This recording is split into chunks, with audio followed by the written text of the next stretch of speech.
feels like every Friday I get on a call with my recruiter peers, and we're always talking about like what are some of the challenges that have happened just over the course of the past few days, offers, interviews, things like that. And one thing that's a big hot topic right now is interview prep. So I tend to, in this type of a forum, shy away from talking about that too much because really we don't want to even be in an interview scenario unless we've really done the digging and the searching, the soul searching to know, is this what I want to do? Because my philosophy is don't even think about talking to a recruiter unless they have a position of an offer that you would accept. So you don't want to drain yourself during the interview process. If you're early career or if you're junior level, fresh college grad, I get it. You want to get a lot of interview experience, but I think what ends up happening a lot is you end up getting a lot of experience from people who are not good at interviewing, not good at giving interview prep either. So something that we're going to talk about today is interview prep because we're already talking about it. And Right. I feel like, it could potentially be a hot button for a lot of folks. I want to make sure that this video gets out to them, everyone who couldn't make it today, which is fine because I tend to throw these like right at the last minute, which is great because I don't want a lot of people in and out, registration, that type of a thing. We don't want that administrative work, right, Brian? It's so true. So when it comes to interview prep, a lot of the things that I'm talking to people about when they're thinking about getting into a conversation or getting into even like a virtual room like this with the hiring staff, one of the most important things that we talk about every single day that I talk about with candidates is passion for what it is that you're doing, because the way that HR works, and this is going to sound so foreign to job seekers, but what we need to remember and understand is the culture of what's going on. There's a shift, there's a change as we bring more to light when it comes to unconscious bias, specifically in the interview process. So important that hiring managers are being trained now, this decade, finally, to put aside those gut feelings and to start really thinking about not only skills and qualifications, because that's something that you get into an organization and that's where you level up, right? You're thinking about moving into a new company or accepting an opportunity with an organization, and they obviously have their own tech stack. They have their own software. You're going to have to learn it if you don't know it already. Even if you know it, like I've been in the situation as a recruiter, I've used multiple applicant tracking systems. I'm coming into a new job, not knowing the software. There's going to be a little learning curve. It's fine. Yeah. But what keeps an employee in their seat, engaged, learning, this is what HR is teaching hiring staff, is passion. So we must focus on what it is that we're passionate about, which is why I tend to stay away from interview prep conversation too much with the general public because it's so personalized. You really need to have a passion and a fire in your belly for what it is that you want to do. So for instance, for me, obviously, this is what I love to do is work with people, work with adult learners who are ready to embrace some change. Over the past few decades, as we know, specifically on LinkedIn, you see a lot in your feed, the discouraging posts and for good reason, people are being laid off, they're being let go. And right now what we're seeing is a shift in recruitment. That shift is embracing AI technology. And a lot of recruiters are feeling that they're being unseated because they feel that the applicant tracking system or the algorithm in combination with AI will take over their careers. And I don't believe that's true. I think there's always going to be a place where there's going to be a spot for people who want to engage in personal relationships with people who are struggling through the interview process. And that's where recruitment falls in. So with recruitment and human resources working to really change the narrative when it comes to hiring, what we're looking for, what qualifications and skills, even job postings that are out there seem very dry and drab. And in a different economy, when I was in my agency, a lot of what I did to gain the trust and the relationships with people who own their own organization or own their own small company was to teach them how to make their job postings better to attract the right talent. Not just the job posting, but the entire job and interview process itself. And a lot of that focuses on identifying passion and people who have a good understanding not only of where they are and what skills they are and how they can improve and how they can grow, but also where they want to be for the next 2, 3, 4, 5 years. We don't want to get hung up on, oh my gosh, what am I going to do for the rest of my life? Because that's not the case anymore, is it? If you see top performers out there and you look at profiles of people that have a position that you're vying for, like the perfect job for you, then obviously you're going to want to know exactly how they got that job. That's really important. When you're thinking about people who have a lot of skills and a lot of passion for an opportunity, on the hiring side, on the hiring team side, there's a lot of clues that you can give to them right up front in the interview that will satisfy their curiosity. And we talk a lot about using the STAR method in where I work, which is one of the reasons that I love where I work, because I have the opportunity to not just hold the hand of the candidate and get them through the process, but it's also for the benefit of the hiring team and teaching them how to identify, engage the skills, qualifications, and passions of the interviewee much more effectively, and therefore making a stronger hire, less people falling out of the process at the last minute when it's towards the offer, because that's huge. It's just, it's a hit to a company, it's a hit to a candidate, it's a hit to something that no one ever thinks about. But think about our timeline, right? During the interview process. And if there's a candidate who's in the process and we potentially want to offer them a position, here you come and you're applying to the job.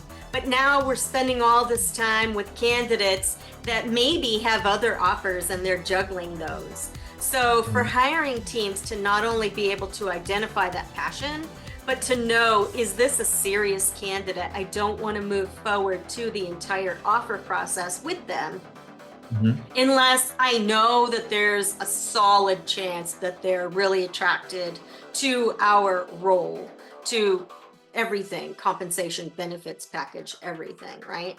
So it's something that as a job seeker, you want to be wary of, because you need to know that hiring teams are being educated now on identifying candidates based on their skills and qualifications. Yeah, you can put that on your resume, but really about the passion.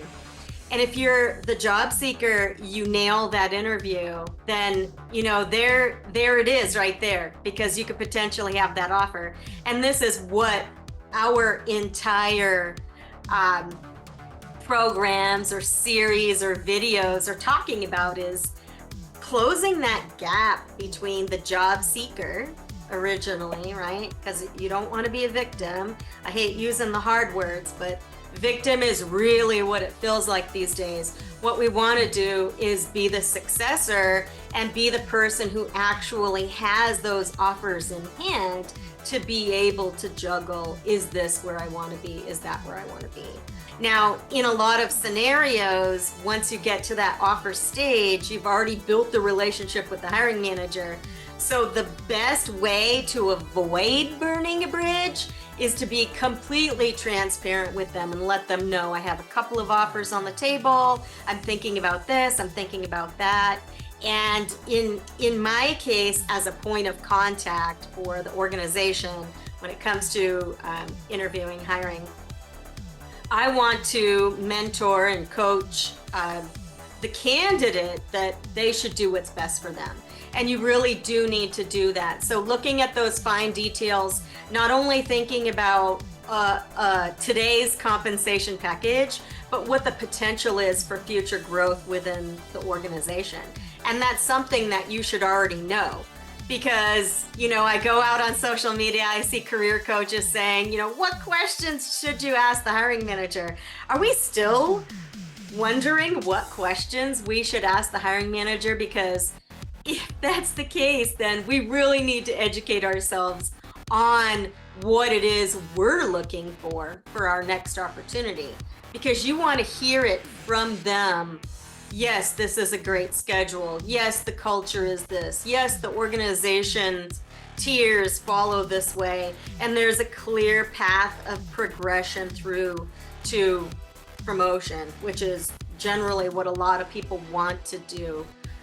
One thing that some very specific hiring managers for some really focused niche positions may be looking top shelf for candidates and employees or whoever within the organization who has shown a clear path of progression throughout their career. So let's say you've worked at a couple of different organizations. A couple of years ago, it used to be job hopping. Everybody was freaking out about that. People stopped saying that because we're a generation now of job hoppers. We're going from one organization to another based on their need, not necessarily what we want, based on us being laid off, not necessarily because we decide to move somewhere else for a better opportunity. So 2-3 years, pretty much the max. But if you can get into an organization, which is where we want to be, right? As top performers, we want to suss out and research those organizations on the front end before we start digging into interview, which is, we're here, we're talking about it, but this is exactly why. And I felt like it was time for job seekers to really understand the timeline and how important it can be during your search. Because like the video says, every week that you're out of work is less money going into your 401k, not to mention having to push back bills, not to mention, struggling with any types of debt that's piling up. These types of things can be really challenging in this time, these past few years since COVID happened and the economy went a little haywire. Some industries are finding a lot of success in this challenging time. And that's something that I invite you to, shift your mindset instead of being a victim of layoffs, which is essentially what we are. But what we need to do is see that we can take this time to really either pivot or figure out how deep we want to go into our careers. What organizations, how many times do you get time to lift your head up from your day-to-day work and really take a look at your industry? Is it growing? Companies that are finding success and actually receiving grants, receiving investments so that they can grow. So those types of things are really important. where you can find that really sweet spot, right, is where you see where these companies are growing in the industry that you choose to research. And you can research, I mean, you could research 5 or 10 industries if you wanted to. Let's see, letting more people in, great. You can research multiple industries that are relevant to your industry, as long as you're keeping track of the fact that you want to work for the companies that are doing well. And that sweet spot that I was saying is finding out what is making them come up. What are they doing? Because if they're receiving investments, if there's something that's attracting the board to want to put money into that organization, what is it that they're doing, and how can you make their ROI better, or whatever it is they're striving for better? Some of the ways that you can do this really simply is to start reaching out to people out there on LinkedIn that are in that industry, that are in a position that is somewhere around the hiring team. You don't want to like hit them head first until you know that that's where you want to be.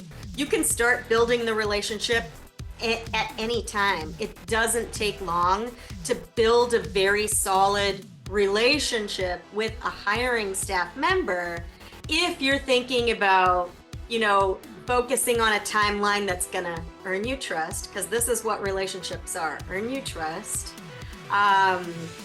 Know who you are and what you do. They have to know that. And that's why I like to promote the idea of the personal branding. As people are starting to see your brand and what really makes you stand out. For instance, I think if you follow my LinkedIn profile at all and you've seen a lot of the posts that I share, one of them is Claudia Fabian, and you can look her up on LinkedIn. She's pretty fabulous. I worked with her at one of my old organizations where I was recruitment and she was sales manager. And what ended up happening was, and this was in the beauty industry, obviously. So a lot of us women, we want to color our hair. We don't want to have grays sticking out because it's shows your age, you know? And what Claudia's done is said, you know what?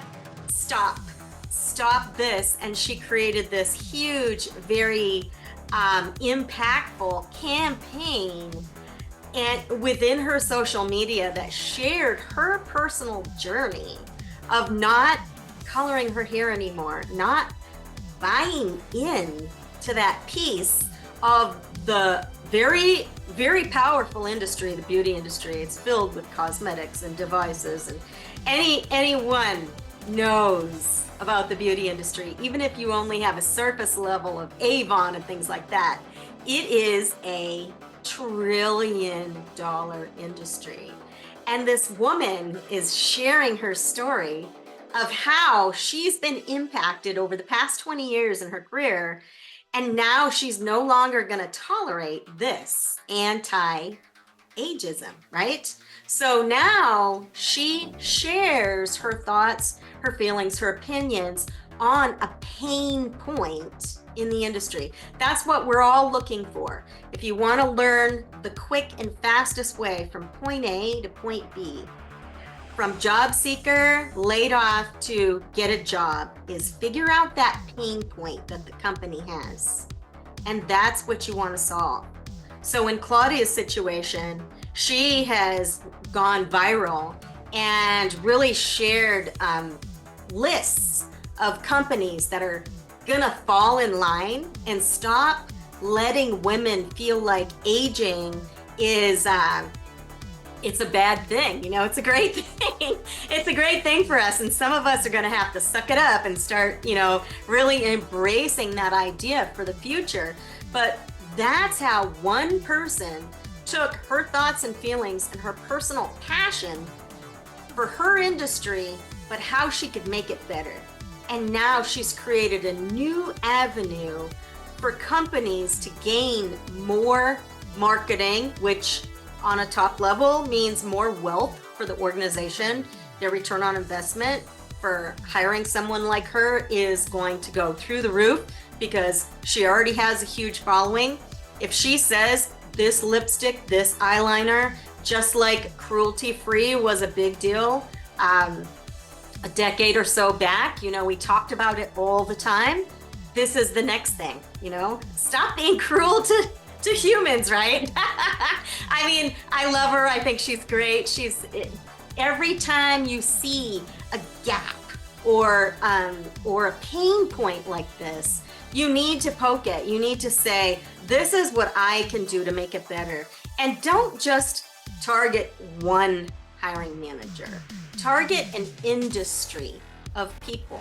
The way that you can do this is through that branding, through that real soul searching, because if you get on this train like me, then you're going to be sharing your thoughts and experiences with so many others all the time. So it needs to be something that you can ride that bus and you do not mind to share your thoughts and opinions, everything that you feel about solving this problem. So my advice is to go out there, find that in that industry, and really think about what that can mean for you. So now we're coming up on the half hour, and I wanted to give anyone an opportunity to come off mute and ask any questions or any comments that they may have. Hi, Cass. Am I audible? Hi. Nice to meet you. Yeah, hi. Actually, my concern is what is the situation in USA right now. Every day we are seeing on the LinkedIn post, A company is lay off 50,000 employees, B company is lay off 10,000 employees. A lot of my friends also working in USA, they are also saying that their company also lay off a lot of the employees. So what is the situation over there? It is going to recession or is already in the recession situation? I missed that last part. If you could speak up a little bit louder, then that would help. What was the last part? Yeah, I want to ask that is the recession already entered in the USA or it's going to be, because there are lots of companies are lay off the employees.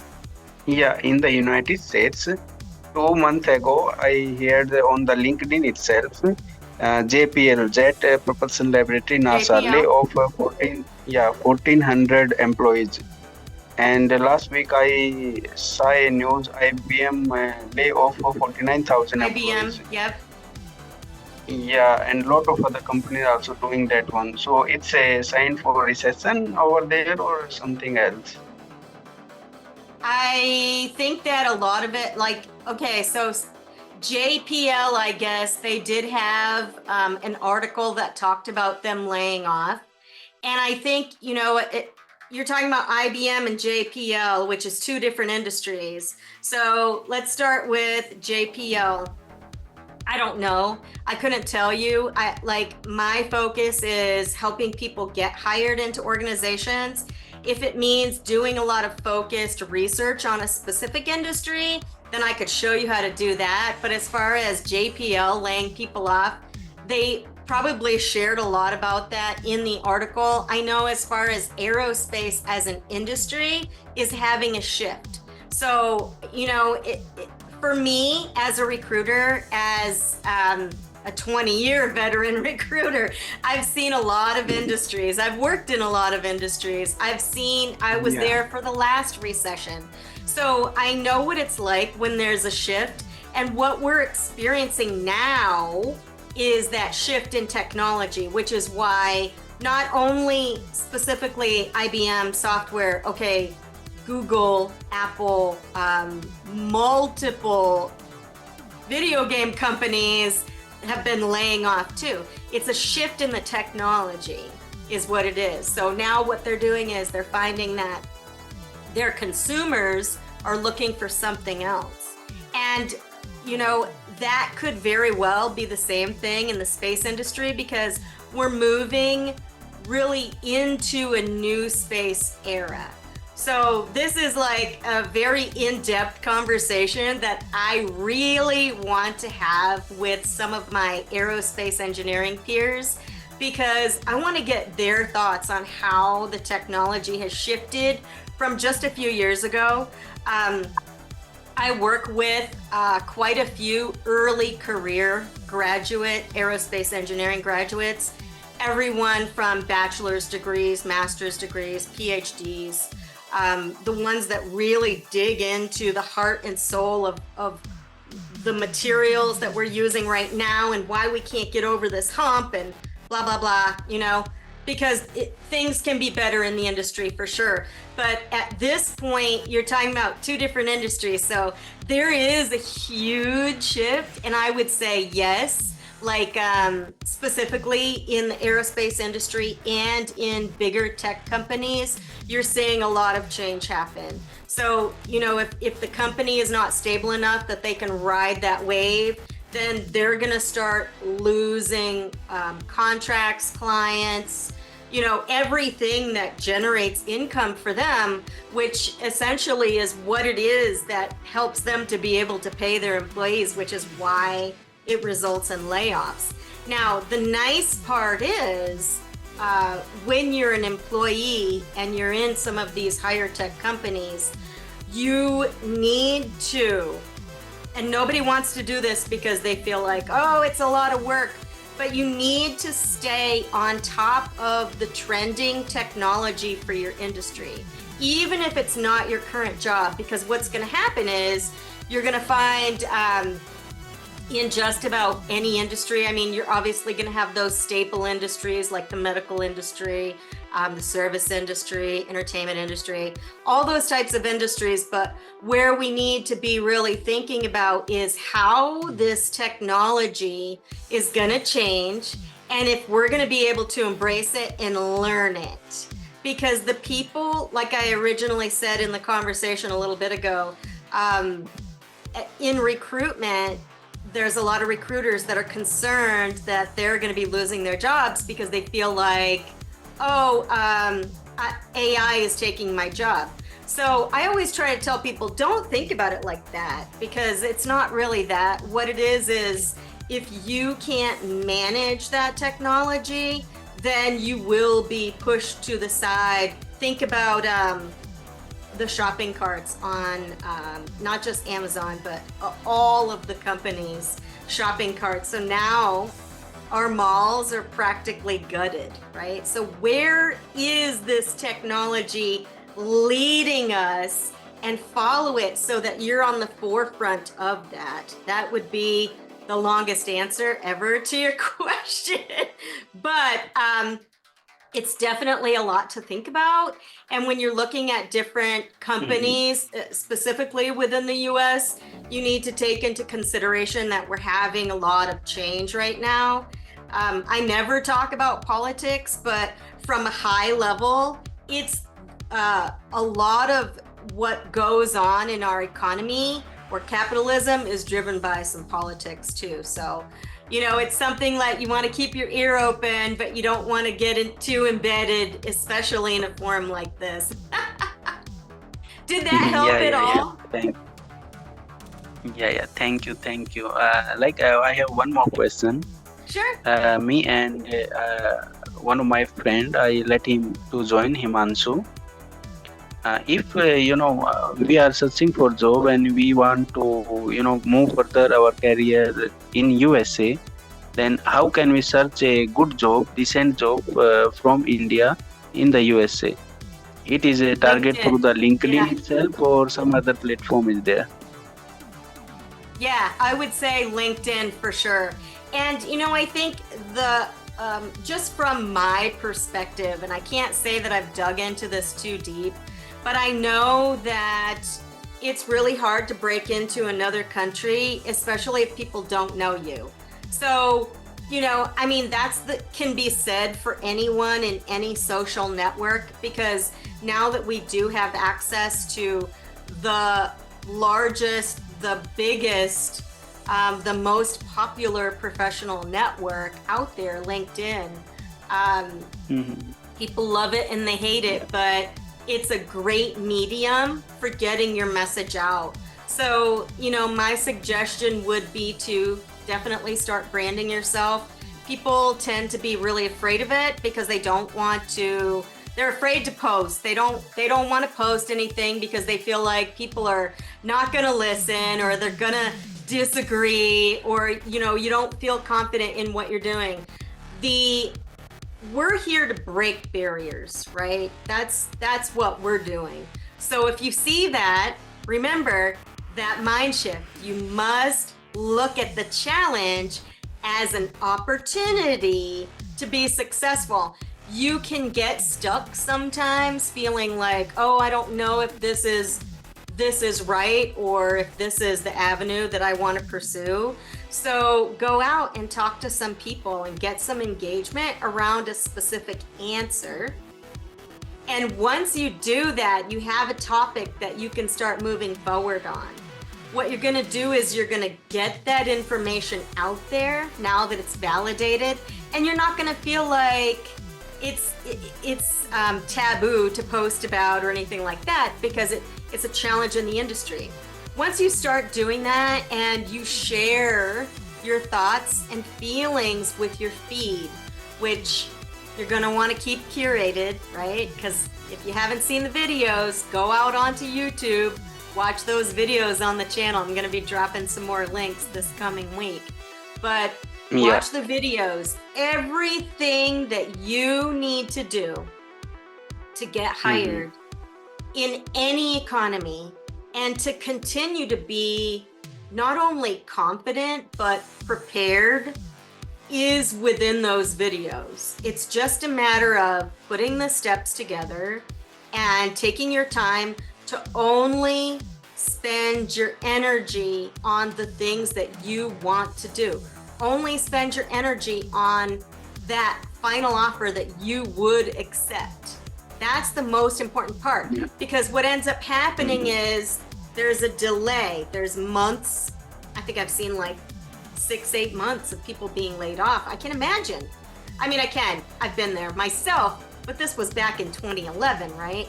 So it was like 2009. I got laid off, and I was laid off for like 11 months before I found another opportunity.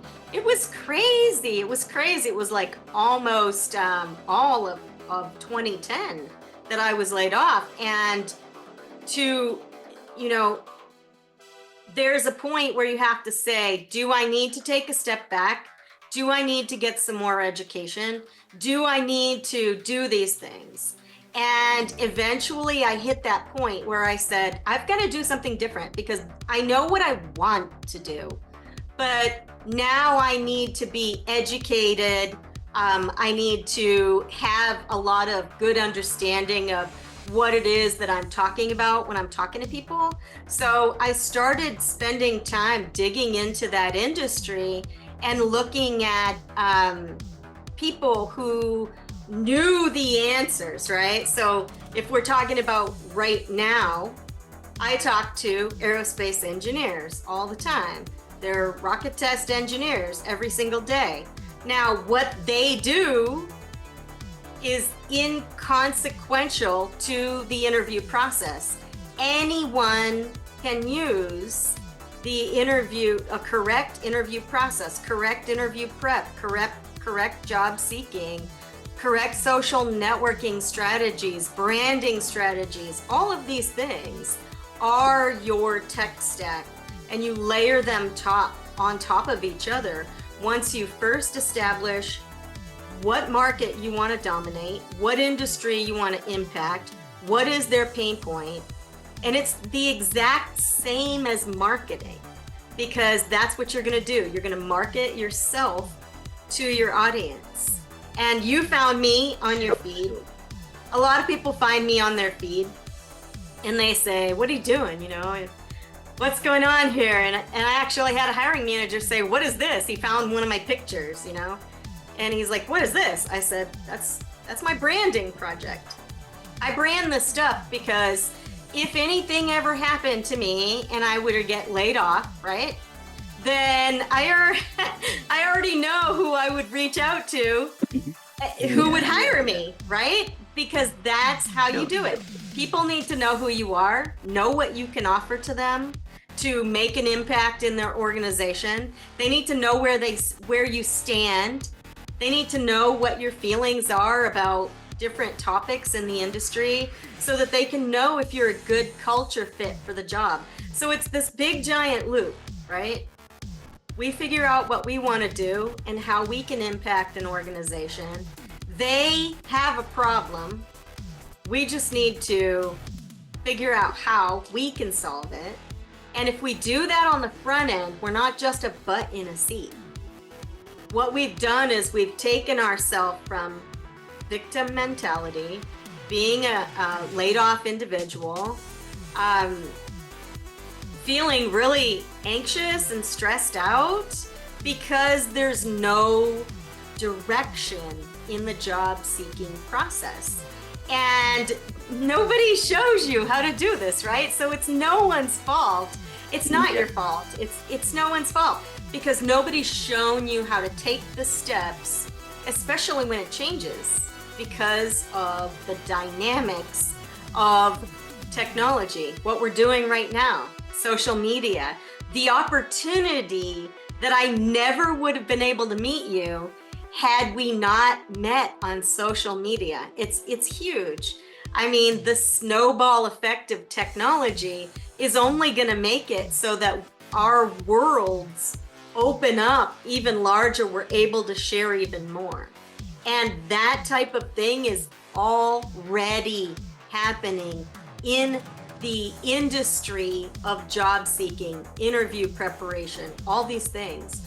Your communication and relationship with a hiring team is it's like glass, it's very, very delicate, and you have to manage it. Not only, it used to be recruiters, you get on the phone with a recruiter and they'd say, go clean up your social media, make sure you don't have any pictures of yourself drinking a bunch of beer on social media. Now, that was before. Now we have to position ourselves as a top performer and lay out the groundwork and all of the information to make it so easy for a recruiter to be slapped in the face every day with our profile, right? Because they're busy, especially in this type of an economy that we're in right now. When the industries are in flux, yes. So every employee that's working is a little bit stretched thin because we're having to take on additional responsibilities and so in the workforce across many industries, even if they're successful right now, there's a lot of challenge for employees to consistently be successful. So the only way to do it is to stay on top of that technology. You must go just a little bit further than the job description, right? Because ultimately what ends up happening is, from a very basic level, a recruiter will look at your resume or your LinkedIn profile, but then they'll see someone else's because there's a pool of thousands of applicants, and their base requirements may be this, but maybe 500 people meet that base requirement. We cannot interview 500 people. So what you have to do to stand out from the crowd is avoid mainstream traffic, right? We do this in our daily lives. If we know a shortcut, we're gonna take it. If we know that we can get from here to there in a quicker way, less stress, less loss of money out of our pocket because we're gonna get hired faster, so we're gonna get a paycheck faster. All these things make us so much more competitive. If we're just laying it out for the recruiter, we're doing things like following up every day, every other day. If you don't want to feel like you're annoying a recruiter, then do it every other day. Send an email out. You don't want to feel like it's just a cold, dry email. Just checking in on my application. Just checking in on my application. Don't do that. Do what I do is have a relationship with that person. So initially you're on a call, and when you're on that screen, or if you haven't even talked to them yet, you're going to be reaching out. You're going to get their phone number. You're going to find out who they are. You're going to leave a voicemail if you have to. You're not only going to leave a voicemail, you're going to ping them on their social media and send them an email. And you're going to respond this way until you get some activity. And that's what a lot of people do. I reach out to people, and this does not happen a lot in my industry, but let me tell you, it has. And it always happened in other industries that I worked in. But I think, in this type of an economy, and the market is very competitive. So job seekers are slowly learning. But I have got on calls with people before, and I'll say, hey, we're talking about this position. Thank you for meeting with me. And they're like, can you send me a copy of the position description? I forgot which one this is. I've applied to a lot of jobs. That's not passion. That's not interest in this position. That's not them taking the time up front to really research that job. And now I have a little sour taste in my mouth because I've just booked half an hour of my time to spend time with this person that doesn't even really know why we're on this call, and expects me to tell them all the information that they should have gleaned from the website, right? Speaking of this, here's my pet peeve, and I guess a lot of people, they don't really think about this too deeply, but I get a lot of people ask me if I'm a recruiter. I get a lot of people asking me, I see you're a tech recruiter. Let me give you my resume, okay? The first no-no is don't randomly reach out to recruiters that are not in your industry, because you want to do the first initial work of figuring out where you want to be, what problem you can solve. Once you do that piece, everything else is going to be very simple. You're not going to be throwing darts, trying to hit a target. You're going to be walking over to the dartboard and putting the dart into the target, into the center hole. It's so simple. It's so simple. But we need that mind shift that says we're not going to apply to 100 jobs and not know what we're doing, be scatterbrained, wake up every morning feeling depressed, sad, upset, pissed off, mad, treating our family maybe less than what they should be treated, just because we are in a crummy mood because we lost our job, and now we are directionless. And for a lot of people, that is the case, especially if they feel like they've done the initial research and their job, their company, their industry is failing. Now they feel like they have to start all over again. I say to you, take this opportunity to blossom. Because if you can take all of the experience that you've had in the past and bring it to the forefront to an industry that's new and doesn't have a lot of success to show yet, so we're talking startups where you can make an impact, right? Put that information on your resume, on your LinkedIn profile. This is what's going to really help you stand out.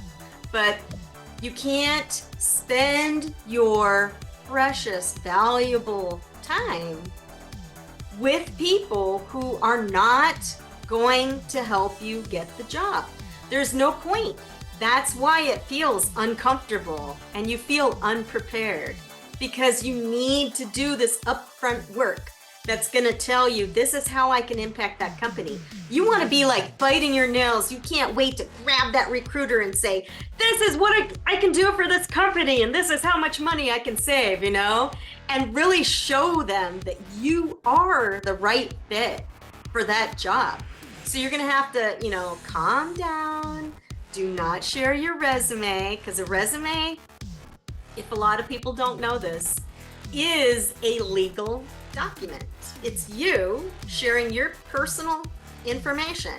And if you've seen any of my other videos talking about finding the right recruiter, as a matter of fact, Brian will probably want to pull that one back up out of the archives and start passing that out again, because that's a great one.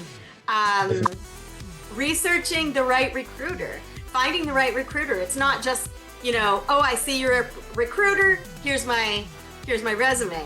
Because there's corporate recruiters, there's agency recruiters, there's RPO recruiters. There's like all different kinds of recruiters. There's recruiters for small companies that do a lot of HR. That's some of my background did that. I worked in RPO. I worked at a staffing agency. I won an award at a staffing agency because, actually because of retention, which is really hard to achieve, believe it or not, because in an agency, you've got people that are going in, coming out, et cetera, et cetera. You're backfilling seats, and that's kind of a good thing, but it's also a potential for lost business, because why are we having to pay you again to fill the seat again? So retention is a big deal. But like I said, aside from all that, it's about identifying someone who can help you. Now, you want to initiate get off on the right foot with someone, right? And you want to make a good first impression. So you absolutely must check out their LinkedIn profile. What information have they shared? Because my LinkedIn profile is pretty clear exactly who I work for, which always my disclaimer is the company that I work for, they know what I do, that I'm going to share positive information, and it's still not affiliated with my employer in any way, because it helps anyone in any industry overcome that barrier of getting from point A to point B in the quickest way possible without applying to job boards, because we need to stop doing that as a people. That needs to go away. They belong in history books. We've got to stop doing this. No more Glassdoor, because Glassdoor is horrible. Employers barely look at that, just so you know. Like, as far as HR, like, they'll look at it every once in a while because they know it's a lot of disgruntled employees. Stay away from Glassdoor. Curate your feed so that the information that you're seeing and the network that you're growing in the industry that you choose, with that pain point that you can solve, with that content that you're sharing to your network, you're curating your network, okay? And so when you go to your feed, you don't want to see a bunch of crap. You don't want to see a bunch of recruiters with, unicorn horns on their head. Get rid of them. We don't need that. What we need to do is think about a pocket of people, which is going to be HR, recruiters, anybody who's in a position where they have the ear of the hiring manager, right? Those types of people are the ones that can go to bat for you, because what ends up happening is, and I know you've experienced this yourself, but if you think about Indeed, for instance, go on to Indeed, you'll see a ton of jobs there. It'll tell you, there's thousands of people that have applied to this job. Oh, you look like you might be a good fit. Even on LinkedIn, it'll say you're only missing these skills.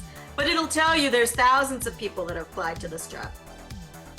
And then what you find out is that the hiring team does not want to go through 1,000 resumes, okay? So any other avenue, like a federal guideline for a company to be able to share a job, right? Because we have the Department of Labor, which I invite you to go out and check it out on the website. The Department of Labor is going to be one of the places where you research real information from, not Glassdoor. Go to the Department of Labor for your industry, and that's exactly where you're going to want to spend your research time.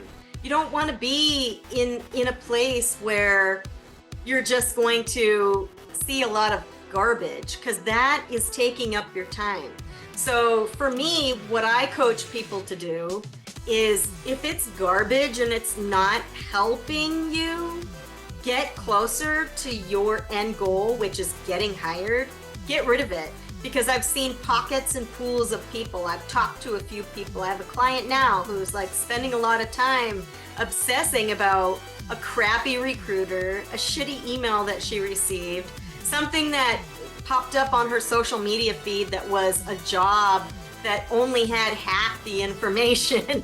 It said it was remote. You know, when you go out on LinkedIn, you see all these posts from all these recruiters that are really trying to like up their feed. So they're bitching. They're spending too much time complaining about things instead of giving you the answer. Have you noticed that at all? Because I always say to myself, I'm like, this is the stupidest crap I've ever seen. I mean, I've been through a lot in my life, and I think it's such a waste of time. Like doom scrolling, stop doing that, because you're looking at a bunch of jobs that the hiring team doesn't want to fill from Indeed. Do you think that me as a recruiter, I want to go out onto LinkedIn? I want to see a LinkedIn profile that says, I want your job. This is what I do. This is what I want to do. And this is what I've done. This is my skills and experience. You know what I mean. It's like a top level, top shelf LinkedIn profile that's completely filled in. Fill in your header, put your LinkedIn profile picture up, put your header up, put some good information. And I'm telling you, LinkedIn is where it's at. You just need to curate your feed and stop making it look like Facebook. Get rid of that stuff. Block, block, block. Don't just delete it. You have to block it. You need to curate your feed so that when people send things to you that are interesting, information about your industry, things where, just like you said, they're laying off at Oracle or wherever, IBM and JPL. Why are they doing this thing? What's that pain point? Here's your big announcement, right, for your industry. What is that pain point? What's going downhill? The opposite of that is what's going uphill. Am I right? I mean, think about it like that. Go out, find some people you know that want to talk about their industry and invite them to a conversation like this, right? It's very easy to do. You just have to not be afraid to take that next step, because that's what's going to make you stand out above other people. We're talking about the hiring team. They want to say to their recruiter, like, can you just go on LinkedIn and find somebody really great for us? That's what we want. We want to have people on our bench. People on our bench, what that means to me, I have some people on my bench. So if I have a position that I anticipate is going to open in a few months, I already know a couple of people that I can call that I'm going to say, get into the interview process for this job, because this is the time. Because it really is about timing. It's so much about timing. Nobody has a crystal ball. I'm letting people in. Nobody has a crystal ball to know what's going to happen in the future, but recruiters have a leg up, because our business partners are the hiring teams that are filling positions and have to go ahead and introduce yourself if you want to. We're open. We're like, it's 11 o'clock right now, but we had some good question and a good answer, I think. So if anyone else wants to open up or say hi.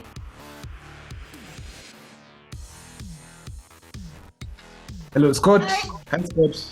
We see you joined the meeting. Good to see you here. And Dijpreet. Hello.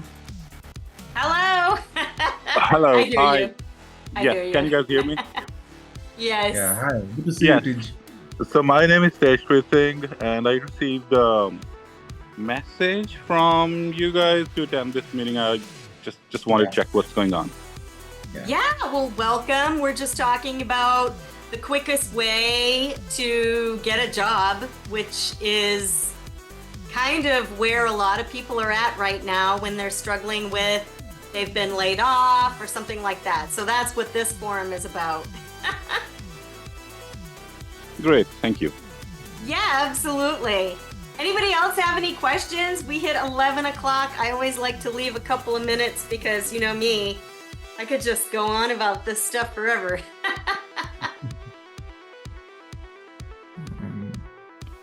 Yeah. I think Himanshu have some questions. Maybe. Hi, Himanshu. Hello. Hi, Kath. Hi, Hi. team. Hope Feel everything free to is share. well. Hello, hi. Hi. So my question was very basically related to this recruitment process in the US. As a foreigner employee, how can I directly approach someone who is ready to offer me the visa, sponsor visa, and how can I search jobs related to the sponsor visa jobs in US? You're talking about how can you identify companies that will sponsor you with a Sponsor. visa? Right. Many a times we get some job opportunities, but they are not ready to sponsor the visas. So that's why we have to back off from that job. So how Yeah, can that we makes look for sense. some opportunities which are Mm-hmm. Yep, that's a good question.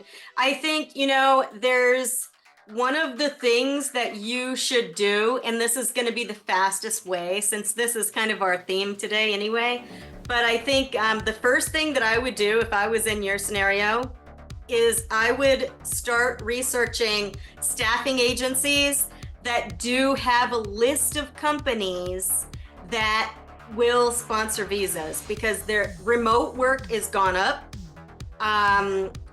An opportunity to expand the skill set and get a higher level candidate in the process has gone up because of remote work. So if you're remote work and you can work from anywhere, the only thing that's missing is that visa sponsor. Am I right? So what I would do is go to I would start out with the largest staffing agencies in your industry. Remember, they have to fill positions that are in your industry. The reason why is because they've already done the work for you. And I suggest this to people that are laid off as well. When you're going out to research the right recruiter, make sure that you're spending the upfront time doing that research so that you can know, is this agency gonna be able to help me? And then that person, your point of contact, that's going to be the person that you're going to brand to, that you're going to market to, that you're going to let them know who you are, what you want to do. There is something that I can send out to you too that's going to help you out with vetting your recruiter. If you're in a call with the recruiter and they've called you, then you need to make sure that you ask them the questions too, because they're going to ask you questions, but you need to ask them questions too. So, let them know, I'm going to have a few questions for you if that's going to work for you, because I want to make sure that I get my questions answered on this call, right? So I can see Scott messaged the chat. Scott, feel free to chime in, Scott. Oh yeah, how can you hear me? Yeah. Yeah. We hear Sorry, you. I got short notice on the message. I sure did. This is how I do them because they're quick and dirty. But then it's a good recording. Okay, yeah, I wish I could have joined earlier. Yeah, I'm just on the job market, but I'm searching for about a couple months here. Hopefully, it's not too much longer. And it's a little different from my previous searching experiences. Last time the fish were jumping in the boat, not so much anymore. Right. It's kind of a drought out there, and I'm just kind of biding my time and skilling up and learning a bunch of new stuff. And I'm keeping in close touch with recruiters because they have the boots on the ground and kind of seeing what they're seeing, like trying to gauge when the drought will end. I don't think it's bad enough to switch industries and but I'm just wondering how long we're in for here. So, Right. What's your industry, Scott? computer science programming software. Oh, you know that it really isn't going anywhere. It's what we're seeing is, and I know you've seen this, is that shift in technology from a higher level.